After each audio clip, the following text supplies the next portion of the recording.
Hi friends, நான் இன்ஸ்டாகிராமில் video போட ஸ்டார்ட் பண்ணதுலேருந்து என் ஃப்ரெண்டு ஒருத்தங்க என்கிட்ட ஃபோன் நம்பர் வாங்கி பேசிகிட்டு இருக்காங்க. அவங்க சொன்ன ஒரு சில விஷயங்களை தான் உங்ககிட்ட நான் ஷேர் பண்ணிக்க போகிறேன், அவங்களோட பெர்மிஷனோட. அவங்கள பற்றி சொல்கிறதுக்கு முன்னாடி நான் சொல்கிற விஷயங்களை அப்படியே நீங்கள் இமேஜின் பண்ணுங்கள். மார்னிங் எழுந்து வாசகத்தை திறந்த உடனே சூரிய ஒளியோ ஃபேஸ்லேயே படும். ஆப்போசிட்டில் பச்சை பசேன் வாய்க்கால். டீ போட்டு குடிக்கணுமா?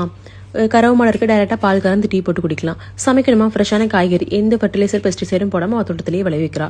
நாளைக்கு அவளுக்கு ஒரு குழந்தை பிறந்தாலும் அதை பாதுகாக்க அத்தை, மாமா, சித்தப்பா, சித்தி, ஒரு சொந்தக்காரங்க படைசூழ இருக்கா.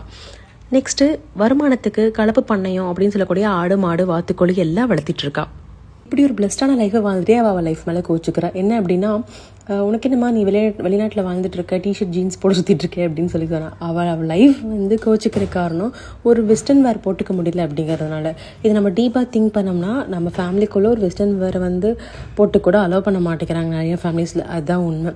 பட் ப்ராக்டிக்கலாக அங்கே இருக்கவங்களுக்கு இந்த லைஃப் மேலே ஆசை, இங்கே இருக்கவங்களுக்கு அந்த லைஃப் மேலே ஆசை. என்னதான் மனசோ. இங்கே இருக்கவங்க வெப்ப மரத்து காற்றுக்கு ஆசைப்பட்றாங்க, அங்கே இருக்கவங்க ஏசி காற்றுக்கு ஆசைப்பட்றாங்க. Okay, see you tomorrow.